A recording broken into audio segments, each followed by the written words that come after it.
Sa mga nagdaang kabanata ay sinabi ni Xiao Chen habang nagko-cultivate siya na sa panahong ito, kailangan ko ring magmadali at pagsamahin ang aking cultivation.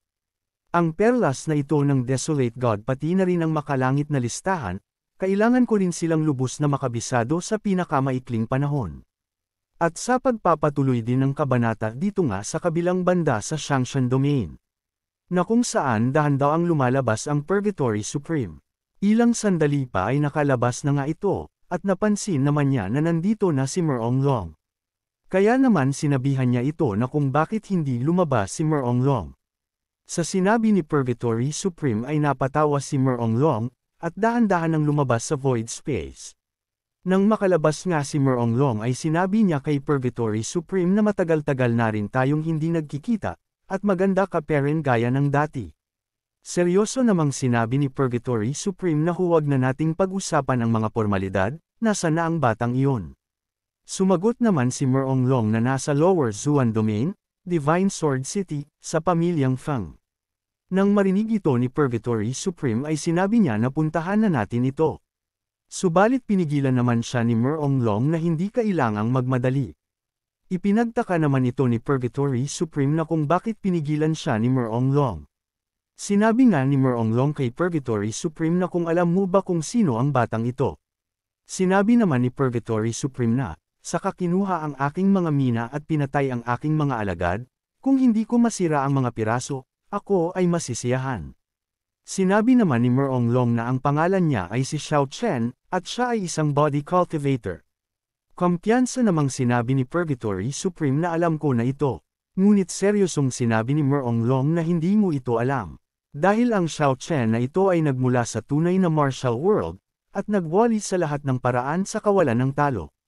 Binigyan pa niya ng pangalan ang kanyang sarili sa mababang kaharian, na tinatawag na Zhu Tianzun. Natawa naman si Purgatory Supreme na sobrang yabang naman ng batang ito. Sinabi naman ni Merong Long na ang body cultivator, Zhu Tianzun, Shou Jiazun, wala ka bang nakitang mali? Nakangiti ngang sinabi ni Purgatory Supreme na ano naman ang mali dito. Subalit ilang sandali pa ay bahagya ng nauunawa ni Purgatory Supreme ang ibig sabihin ni Merong Long. Nasabi pa nga niya habang kinakabahan na body cultivation. Ang body cultivator na nanggaling sa labas. Ipinaliwanag nga din ni Merong Long na dominante at mayabang ang taong ito, hindi ko maiwasang isipin ang kataas-taasang nilalang na iyon. Kinakabahan namang sinabi ni Purgatory Supreme na ang ibig mob ang sabihin na ang body cultivator. Kinumpirma naman ito ni Merong Long na hindi na masama, kahit na ang Supreme Body Cultivator ay pinatay ng Supremong Yunfei, wala ni isa sa atin ang nakakita ng bangkay ng sarili nating mga mata. Sa puntong ito ay pinagpapawisan na si Purgatory Supreme sa kabanasabi pa nga niya na kung anong ibig sabihin ni Merong Long. Sinabi naman ni Merong Long na pinaghihinalaan ko na si Xiao Chen ay marahil ang Supreme Body Cultivator. Nang marinig ito ni Purgatory Supreme ay bigla na lang siyang napa-atras ng bahagya. Dahil kung ganoon ay siguradong mahihirapan sila o baka sila ang mamatay. Dagdag pa ni Merong Long na ngunit mayroon ding isa pang posibilidad. Ang taong ito ay ang personal na alagad ng pinakamataas na tagapagtanim ng katawan, at ito ay mas malamang na mangyari. Tinanong naman ni Purgatory Supreme si Merong Long na, kinakausap mo ako tungkol dito, anong balak mong gawin? Napangiti naman si Merong Long sinyalas na may plano siya. Sinabi naman ni Merong Long na ang pinakaunang body cultivator's immemorial body tempering technique ay ang numero 1 body refining technique sa buong langit, kung makuha mo ito, ikaw ay maaaring pumailanglang sa langit. Kaya kailangan ko ng katulong. Meron na din akong perpektong plano. Kaya kailangan ko ng katulong. Meron na din akong perpektong plano, basta pangako mo sa akin, pagdating ng panahon. At kung sakaling si Xiao Chen ay ang Supreme Body Cultivator, ire-report natin agad sa Supreme Yunfei para matulungan tayo. At kung sakali ikaw at ako ay maghawati sa Immemorial Body Tempering Technique. Kung makukuha mo ang Immemorial Body Tempering Technique, makakamit mo ang pinakamalakas na Peak Supreme. Sa oras na iyon, sa mundong ito, ikaw at ako ang may huling salita. Kahit hindi mo makuha, ikaw at ako ay pinapabore ng pinakamataas na Yunfei, at tayo ay nasa ilalim ng isang tao at higit sa 10,000 tao. Bahagya namang napapa-isip si Purgatory Supreme dito. Maya-maya pa ay sinabi niya na nasasali ako sa puwersa mo, sabihin sa akin kung ano ang plano mo. Sinabi naman ni Meronglong na hayaan mong sabihin ko sa iyo ng dahan-dahan. Sa kabilang banda naman sa Lower Zuan Domain ay nagtulong-tulong na ang lahat ng angkan upang patayin nila si Xiao Chen, ang mga nilalang na ito ay pinangalan ng Liang Tianyi. Xin Feiho na nagmula sa kagubatan. Ang angkan ng Liu na pinangungunahan ni Liu Zui. Ang angkan ng Han na pinangungunahan ni Han Haotian, silang lahat ay naghahanda sa nalalapit nilang paglusob sa Divine Sword City sa pamilyang Feng. Dito naman sa artifact ni Xiao Chen na tinatawag niyang pagoda, ay lumipas na nga ang isang buwan mula nang mag-cultivate silang dalawa ni Black. Dito nga sa loob ay makikita ang pag-angat na naman ng antas ni Black. Kaya naman dahil dito ay nagkaroon na naman siya ng kakaibang hitsura. At sa puntong ito ay unti-unti nang nagbabago ang katawan ni Black. Makalipas ang ilang sandali ay tuluyan na nga itong nagbago ang kanyang anyo na dating may halong pula ang kanyang katawan ay ngayon naman ay naging kulay dilaw na ito. Habang si Xiao Chen naman ay patuloy pa din ang pagko-cultivate, sinabi nga din ni Black dito na si Xiao Chen ay siguradong magugulat kapag nagising na siya. Dito nga sa loob ng seclusion ni Xiao Chen ay patuloy ang pakikipaglaban niya sa mga nilalang na nakalista sa banal na listahan. At sa puntong ito ay naghihintay na ulit si Xiao Chen sa susunod na lalabas.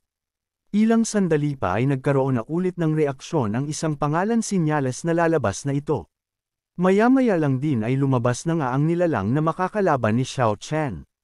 Nasabi pa nga niya na may lalabas pa din talaga. Ang nilalang na ito ay may hawak-hawak na pamaypay at ito ang kanyang sandata. Sa isip-isip naman ni Xiao Chen na ang makalangit na listahang ito ay may kasamang mundo ng langit at lupa at sa scroll na ito, mayroon pang ang libu-libong mga pangalan na nakasulat dito. Simula noong dumating ako dito noong isang buwan, sunod-sunod kong natalo ng 30 malalakas na nilalang. Ngunit ang kakaiba ay, ang grupong ito ng mga nilalang ay tila walang espiritual na kamalayan. Ang nakakatuwa pa ay sa tuwing may lilito, ang antas ng paglilinang ay eksaktong kapareho ng sa akin. Kung hindi ako makalusot, hindi ako magiging bale para sabihin ang pagkakaiba ng tagumpay at pagkatalo. Dito, ito ay tulad ng isang banal na lupain ng cultivation. Hinanda naman na ng nilalang ang kanyang gagawing atake at makikitang naglalabas ito ng matinding puwersa. Nang matapos ang paghahanda ng nilalang ay agad niya itong pinakawalan, sumambulat sa harap ni Xiao Chen ang malaking pamaypay na may dala-dalang mabigat na puwersa. Nagpakawala naman agad si Xiao Chen ng kanyang atake upang salubungin ang ataking ito. Nang magsalpukan ng dalawang atake ay nagkaroon ng malakas na impact. At nagkaroon ng sobrang lakas na pagsabog sinyales na hindi basta-basta ang dalawang atake na iyon. Nananatiling nakatayo si Xiao Chen habang nagsisitaw-sikan ang mga peraso ng puno na nahadjap ng pagsabog. Habang ang nilalang naman ay unti-unti na itong naglalaho. Sinabi naman ni Xiao Chen habang nakahiga na hindi ko alam kung nakalusot na ba si Xiao Hei o mas kilala nating Black. Agad naman nang bumalik si Xiao Chen sa kanyang katawan. Dito nga ay unti-unti nang bumabalik si Xiao Chen sa kanyang kamalayan. Ilang sandali pa ay pumasok na din ang perlas sa katawan ni Xiao Chen kasabay ng banal na listahan. Bahagya namang nagulat si Xiao Chen nang makita niya si Black. Nasabi pa nga niya kay Black na nakalusot ka na sa panibagong antas. Sinabi naman ni Black na Xiao Chen sa wakas ay gising ka na. May napansin naman si Black na kakaiba kay Xiao Chen kaya naman sinabi niya na bakit hindi ko maramdaman ang kapangyarihan sa loob mo. Hindi naman pinansin ni Xiao Chen ang tanong ni Black bagkus ay sinabi niya na mas gwapo ka ngayon kaysa dati. Kaya naman nilapitan siya ni Xiao Chen, sinabi naman ni Black na ngunit higit pa rito. Sa pagkakataong ito, nakabisado ko na ang isang bagong kasanayan. Natuwa naman si Xiao Chen nang marinig niya ito dahil ang ganitong mga bagong pamamaraan ni Black ay lubhang malakas. Subalit sinabi din ni Black na ngunit hindi ko po ito lubos na kabisado. Nasabi pa nga ni Xiao Chen na kung ganun ay ibig sabihin lang nito ang bagong pamamaraang ito ay lubhang makapangyarihan kaysa dati. Kinumpirma naman ito ni Black, at sabay niyang sinabi na malalaman mo kapag lubos kong napag-aralan ito, at sa oras na iyon, natatakot akong maging ikaw ay mabigla. Sinabi naman ni Xiao Chen na makikita natin iyan. Tinanong naman ni Black si Xiao Chen na sabi pa nga niya na siya nga pala Xiao Chen, ano na ang nalalaman mo? Napag-aralan na ba ang mga misteryo ng perlas ng Desolate God at talaan ng langit? Sinabi naman ni Xiao Chen na ang perlas ng mapanglo na Diyos ay isa o dalawa lamang sa kanila, para sa makalangit na listahan, walang bakas. Ngunit ang banal na kakayahan lamang na hatid sa akin ng perlas ng mapanglo na Diyos ay sapat na upang maihambing ako sa aking nakaraang buhay. Nang marinig ito ni Black ay niyaya niya si Xiao Chen na magsanay sila. Sinabi naman ni Xiao Chen na mamaya na natin pag-usapan, ang pag-usad ng retreat ay malayo sa aking imahinasyon, oras na upang lumabas at tingnan. Dagdag pa ni Xiao Chen na siya nga pala ayusin muna natin ang bagay kay Chun Zonzon. Nang makalabas nga sila Xiao Chen ay agad na silang nagtungo kung saan nandito si Chun Zonzon. Nakita naman ni nila Xiao Chen at Black si Qing Yun na nagbabante dito. Sinabi nga ni Xiao Chen na ang batang ito, hindi naman niya ako pinuprotektahan diba? Nagising naman si Qing Yun sa puntong ito at makikitang makapal na ang eyebag nito. At nang makita niya si Xiao Chen ay agad niyang sinabi na lumabas ka na sa mundo. Sinabi naman ni Xiao Chen na ngayon ikaw ang gwardya dito. Kinumpirma naman ito ni Qing Yun na sabi pa nga niya na oo, si Brother Feng Cheng sabi niya na ako lang ang makakapidyo kay Sister Chun, kaya pinabantayan niya ang spell sa akin dito. Pinasalamatan naman siya ni Xiao Chen sa mabuti nitong trabaho. Dito ay pinag-isipan na ni Xiao Chen na turuan na si Qing Yun ng kanyang pamamaraan. Maya-maya pa ay nakapagdesisyon na si Xiao Chen na turuan ito, kaya naman agad na ipinasa ni Xiao Chen ang kanyang teknik na ikinagulat naman ni Qing Yun. Nagpatuloy ang ginagawa ni Xiao Chen na pagpasa ng abilidad. Nang matapos ay sinabi ni Xiao Chen sa kanya na ito ang immemorial body tempering technique na sinanay ko, kaya ituturo ko ito sa iyo ngayon, habang si Qing Yun naman ay manghang-mangha naman dito. Agad na lumuhad si Qing Yun at sinabi niya na si Qing Yun ay kinikilala ang kanyang master. Sinabi naman ni Black kay Xiao Chen na hindi ko makita ang ganito dati na tumatanggap ka ng disciples pagkatapos ipasa ang mga pagsasanay, hindi mo ba inaalam ang kahihinatnan? Hindi ko alam kung anong mangyayari sa batang Qing Yun.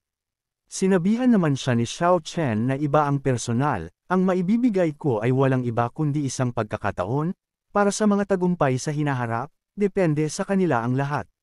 At sabay niya ding sinabihan si Qing Yun, na tumutok sa iyong pagsasanay, at huwag kang lalapit sa akin hanggat hindi mo nalampasan ang unang antas ng immemorial body tempering technique. Siniguro naman ito ni Qing Yun na sabi pa nga niya na master hindi ko kayo bibiguin. Sa kwarto naman na kung saan nandito nakakulong si Chun Zonzon. Ay naiinis ito na sabi pa nga niya na nakakainis, galit na galit ako sayo, dahil sa pagkidnap mo sa akin at pag-iwan sa akin dito. Pumasok naman na si Xiao Chen dito na ikinagulat ni Chun Zonzon. Kaya naman sinabi niya na kung ano ang gustong gawin sa kanya ni Xiao Chen. Sinabi naman ni Xiao Chen na gusto kong gamitin ang katawan mo. Ikinagulat naman ito ni Chun Zonzon ang sinabi ni Xiao Chen.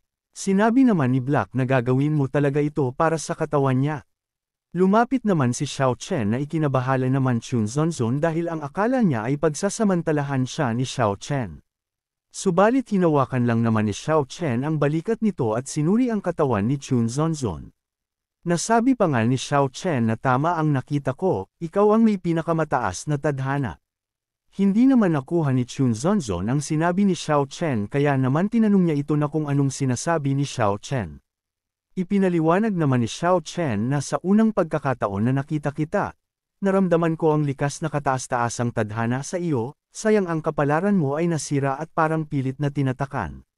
Nang marinig niya ito ay halos maluha-luha siya na sabi pa nga niya na mayroon akong innate destiny. Dagdag pa niya habang umiiyak na hindi ko akalain na magkakaroon ako ng pagkakataon na maging supreme. Kaya naman tinanong niya din kay Xiao Chen na kung gusto ba nito na kunin ang kanyang supreme destiny. Sinabi naman ni Xiao Chen na wasak na ang iyong kapalaran, kaya walang kwenta kung itago ito sa iyong katawan. Sa sinabi ni Xiao Chen ay biglang nanghina ang katawan ni Chun Zonzon dito. Nasabi pa nga niya na kahit ganun, hindi mo na dapat sinabi sa akin ang tungkol dito. Naawa naman si Black na sabi pa nga niya kay Xiao Chen na hindi ba't medyo malupit naman ito. Tinanong naman ni Xiao Chen na kung handa naman ba ito sa mga maaring mangyari. Lakas loob namang sinabi ni Chun Zonzon simulan na ni Xiao Chen dahil kung ganun na lang din naman at nasira na ito. Naabala naman ng bahagya ito dahil biglang pumasok si Feng Cheng na sabi pa nga nito na Chun Zonzon, tingnan ko kung patay ka na. Subalit pinagpawisan siya nang makita niyang nasa loob si Xiao Chen. Kaya naman agad siyang lumabas at sabay niyang sinabi na Elder, pasensya na. Inulit naman ni Chun Zonzon na gawin na natin ito. Subalit sinabi ni Xiao Chen na hindi ito ang ugali ko na kunin ang buhay ng isang tao ng sapilitan. Sa sinabi ni Xiao Chen ay nahalata ni Chun Zonzon na hindi masama ang lalaki sa kanyang harapan. Sinabi nga ni Xiao Chen na paano kung bibigyan kita ng dalawang pagpipilian. Alinman sa sumuko ka sa akin, o kunin ko ang iyong nasirang tadhana at umalis, at wala kang gagawin. Tinanong naman niya si Xiao Chen na kung anong ibig sabihin nito sa kanyang sinabi. Sumagot naman si Xiao Chen na sira na ang destiny mo, at sa tingin ko may sagot ka na sa isip mo. Dagdag pa ni Xiao Chen na walang kwenta ang tumakas, isinilang ka para bigyang daan ang iba. Kung magpapasakop ka sa akin, tutulungan kita na maibalik ang iyong likas na kapalaran at makamit ang kataas-taasang kapangyarihan. Nang marinig ito ni Chun Zonzon ay biglang napalingon siya kay Xiao Chen at sabay niyang sinabi na kung talaga bang magagawa ito ni Xiao Chen. Kinumpirma naman ito ni Xiao Chen na sabi pa nga niya na syempre naman. Sa puntong ito ay agad itong pinag-isipan ni Chun Zonzon dahil kung ganun ang kaso ay may pag-asa na siya. Matapos ang kanyang pag-iisip ay agad siyang lumuhad sa harap ni Xiao Chen at sinabi niya na ako si Chun Zonzon, handa akong magsumite sa iyo, magtatrabaho ako bilang isang baka at kabayo, nang walang reklamo. Natuwa naman si Xiao Chen sa pagkakataong ito dahil madadagdagan na naman ang kanyang mga disciples at makakatulong sa hinaharap. Inilapat naman ni Xiao Chen ang kanyang daliri sa noo ni Chun Zonzon. Ngunit nagtataka si Black kaya naman sinabihan niya si Xiao Chen na hindi mo naman intensyon na bawian siya ng kanyang pinakamataas na buhay, lahat ng ito ay iyong sabuatan. Sinabi naman ni Xiao Chen na hindi ako nagbanta sa kanya. Sinabi din ni Xiao Chen kay Chun Zonzon na uminom ng isa sa mga tabletang ito araw-araw, at sa loob ng 10 araw, gagawin kong muli ang iyong kapalaran para sa iyo. Agad naman itong tinanggap ni Chun Zonzon at sinabi niya na gagawin niya ito. Nang lumabas si Xiao Chen sa kwarto ay bumungad sa kanya si Feng Cheng na nag-aantay dito. Agad naman na tinanong ni Feng Cheng si Xiao Chen na kung tapos na ba si Senior. Subalit sinapak lang siya ni Xiao Chen at sinabihan na manahimik ito. Sinabi naman ni Feng Cheng na huwag kang mag-alala Senior, hindi ako magsasalita ng walang kabuluhan. Agad siyang tinawag ni Xiao Chen na halika na at may ipapaliwanag ako. Sabay silang naglakad patungo sa bulwagan ng Master. Sa kabilang banda naman sa residence ni Li Yunfei, na kung saan nagmi-meditate ito dahil sa kanyang mga pinsala sa katawan ng makalaban niya ang extra territory. Maya-maya pa ay natapos na nga ito sa kanyang pagmi-meditate. Sinyalas na maayos na ang kanyang mga pinsala sa katawan. Nasabi pa nga niya na ganap na akong nakabawi mula sa aking mga pinsala, at isang hakbang na lang ang layo ko mula sa paglusong sa ika-9 na pagliko ng 9 na revolusyon ng diskarte sa buhay at kamatayan. Ang araw ay malapit na.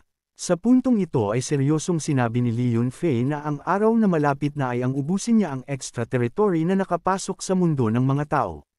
Balik naman tayo sa Divine Sword City sa pamilyang Feng na kung saan ay may sasabihin si Xiao Chen. Tinanong naman dito ni Feng Fei na Supreme Being, nagtataka ako kung ano ang sasabihin mo. Sinabi naman ni Xiao Chen na sa loob ng 10 araw, hanapan ako ng 100 babae na may purong yin na katawan, nasa pagitan ng 14 at hindi mas matanda sa 20, nakukuha niyo ba ito? Agad naman na sinunod ito ni Feng Fei ang sinabi ni Xiao Chen. Subalit sa maduming utak ni Feng Cheng ay kakaiba ang kanyang reaksyon dito. Subalit binigyan naman siya ni Xiao Chen ng nakakatakot na titig.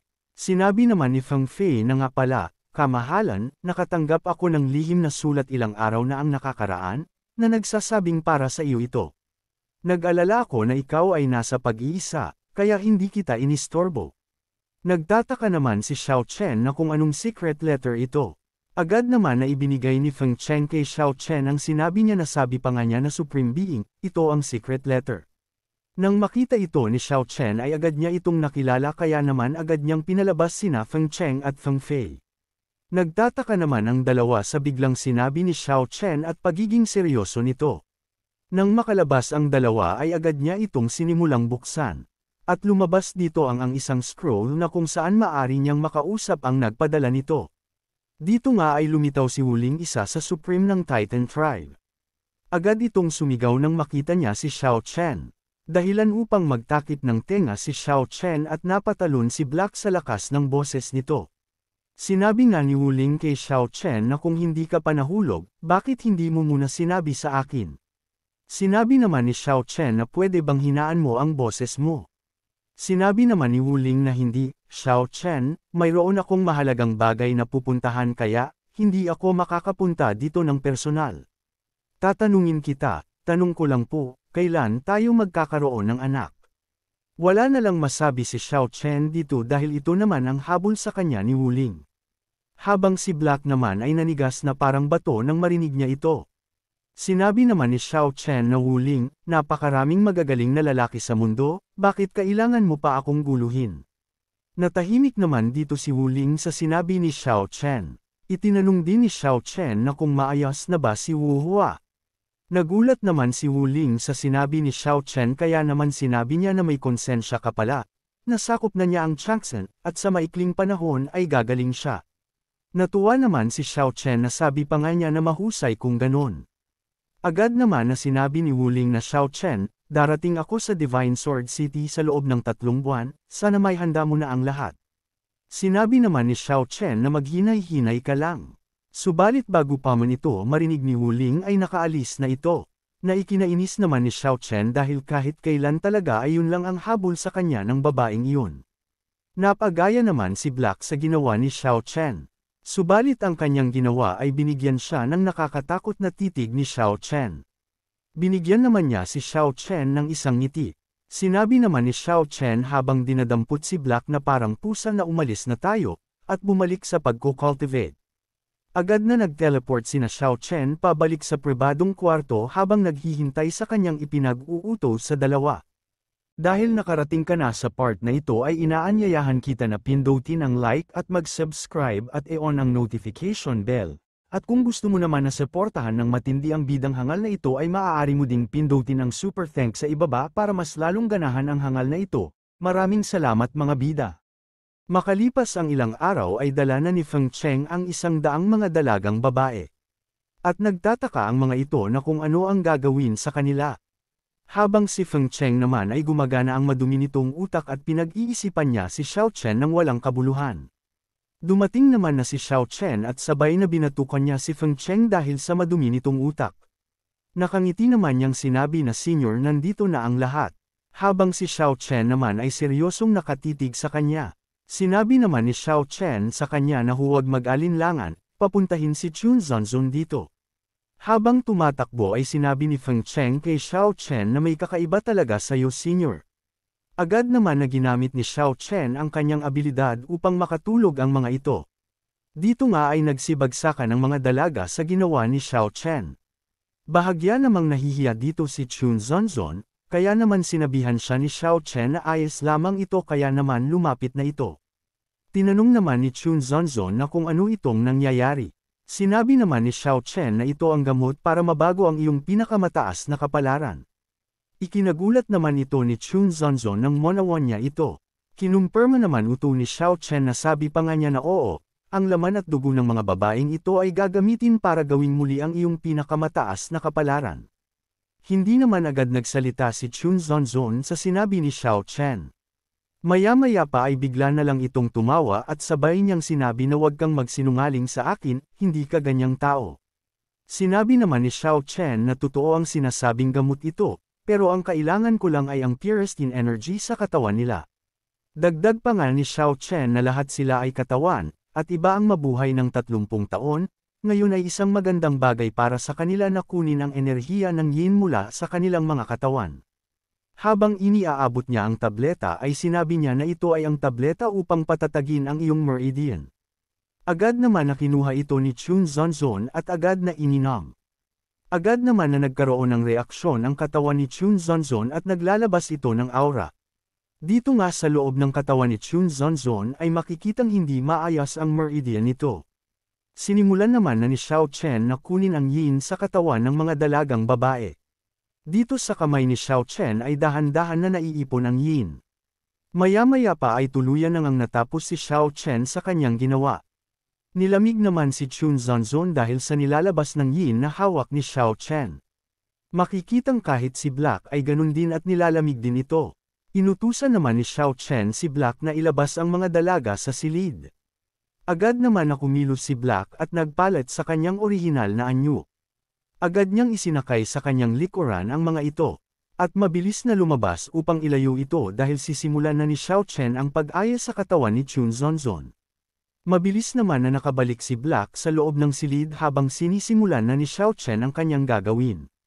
Sinabihan ni Xiao Chen si Chun Zonzon na ito ay magiging napakasakit, kaya kailangan mong tiisin ito at huwag kailanman gumawa ng isang tunog na maunawaan. Sa sinabi ni Xiao Chen ay agad na hinanda ni Chun Zonzon ang kanyang sarili.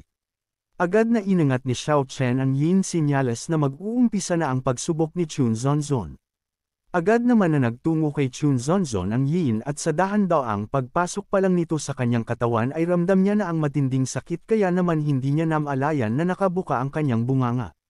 Nang makita ito ni Xiao Chen ay agad niyang sinabihan si Chun Zonzon na huwag mong bubuksan ang iyong bibig, o mawawalan ka ng lakas at mawawala ang lahat.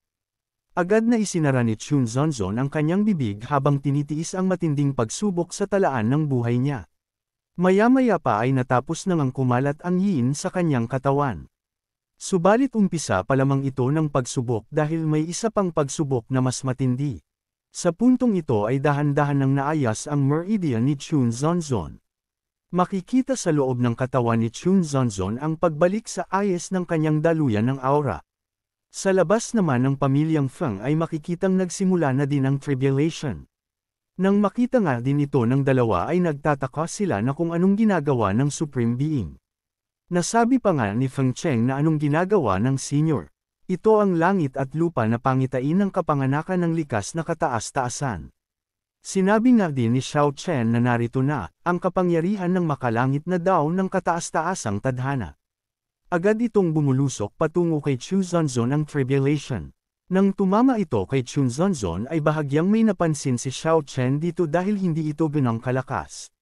At dito na din matatapos ang ating episode mga bidang hangal subalit hindi matatapos ang araw na ito nang hindi tayo nag-shoutout, kaya naman shoutout sa pamilyang Vichig from US, shoutout din kay Joey Torrejares.